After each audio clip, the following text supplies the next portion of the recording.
2026 ಮತ್ತು 27ನೇ ಸಾಲಿನಲ್ಲಿ ಮೆಟ್ರಿಕ್ ಪೂರ್ವ ಅಂದರೆ ಪ್ರಿ ಮ್ಯಾಟ್ರಿಕ್ ವಸತಿ ನಿಲಯಗಳ ಪ್ರವೇಶಕ್ಕಾಗಿ ಆನ್ಲೈನ್ ಮೂಲಕ ಅರ್ಜಿಯನ್ನು ಆಹ್ವಾನ ಮಾಡಲಾಗಿದೆ ಸ್ನೇಹಿತರೆ. ಸೊ ಇದಕ್ಕೆ ಸಾಮಾನ್ಯವಾಗಿ 5ನೇ ತರಗತಿಯಿಂದ 10ನೇ ತರಗತಿ ಓದುತ್ತಿರುವ ವಿದ್ಯಾರ್ಥಿಗಳು ಅರ್ಹರಾಗಿರುತ್ತಾರೆ. ಅಂದರೆ ಸೊ ಬಾಲಕಿಯೇ ಆಗಿರ್ಬೋದು ಅಥವಾ ಬಾಲಕ ಆಗಿರ್ಬೋದು. ಸೊ ಇವರಿಗೆ ಪ್ರತ್ಯೇಕವಾಗಿ ಹಾಸ್ಟೆಲ್ ವ್ಯವಸ್ಥೆ ಇರುತ್ತದೆ.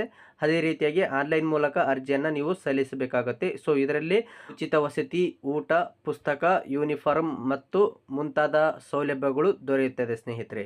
ಓಕೆನಾ. ಸೊ ಈಗ ಅರ್ಜಿ ಸಲ್ಲಿಸಲು ಅಗತ್ಯವಿರುವ ದಾಖಲಾತಿಗಳು ಏನಪ್ಪ ಅಂತ ಹೇಳಿದ್ರೆ ಒಂದು ಸ್ಯಾಟ್ಸ್ ಐ ಡಿ, ಹಾಗೆ ಜಾತಿ ಮತ್ತು ಆದಾಯ ಪ್ರಮಾಣ ಪತ್ರ, ಆಧಾರ್ ಕಾರ್ಡು ಮತ್ತು ಆಧಾರ್ ಕಾರ್ಡ್ಗೆ ಲಿಂಕ್ ಆಗಿರುವಂತಹ ಮೊಬೈಲ್ ಸಂಖ್ಯೆ ಕಂಪಲ್ಸರಿಯಾಗಿ ಬೇಕಾಗುತ್ತೆ. ಈಗ ಒಂದು ಅರ್ಜಿ ಸಲ್ಲಿಸೋದಕ್ಕೆ ಕೊನೆಯ ದಿನಾಂಕ ಏನಪ್ಪ ಅಂದರೆ ಸೊ 30/6/2026 ಕೊನೆಯ ದಿನಾಂಕ ಆಗಿರುತ್ತೆ. ಸೊ ನಿಮ್ಮ ಮನೆಯಲ್ಲಿ ಯಾರಾದರೂ 5ನೇ ತರಗತಿಯಿಂದ 10ನೇ ತರಗತಿ ವಿದ್ಯಾಭ್ಯಾಸ ಮಾಡ್ತಾ ಇದ್ದಾರೆ ಅಂದರೆ ಸೊ ಈ ಒಂದು ಅವಕಾಶವನ್ನು ಉಪಯೋಗಿಸಿಕೊಳ್ಳಿ ಅಂತ ನಾನು ತಿಳಿಸ್ತಾ ಇದ್ದೀನಿ. ಸೊ ಈ ಒಂದು ವಿಡಿಯೋ ಇಷ್ಟವಾದಲ್ಲಿ ಲೈಕ್ ಮಾಡಿ, ಈ ಒಂದು ವಿಡಿಯೋವನ್ನು ಎಲ್ಲರಿಗೂ ಶೇರ್ ಮಾಡಿ.